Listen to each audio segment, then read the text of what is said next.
Ο Ίγκασον.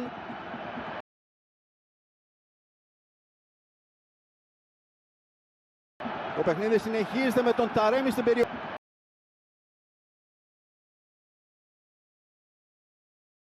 Το παιχνίδι συνεχίζεται με τον Ταρέμι στην περιοχή. Όλαξα με τον Ελκαμπή. Νέο πλάγιο για τον Ολυμπιόνι. Πάσα προς τον Κωστίνια. Προβολή του Κυριακόπουλου. Νέο πλάγιο για τους ερυθρόλεπτους. Ενώ τον πιέζει ο Κυριακόπουλος.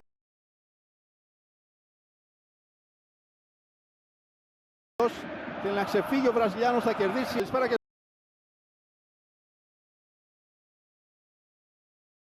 σε εσένα, Αποστολή. Καλησπέρα, Ανδρέα. Καλησπέρα, κυρίες και κύριοι. Με πολλές απουσίες και σε αυτό το μάτσο ο Παναθηναϊκός. Οι δύο τελευταίες αφορούν τον Τσέριν και τον Σταθμό.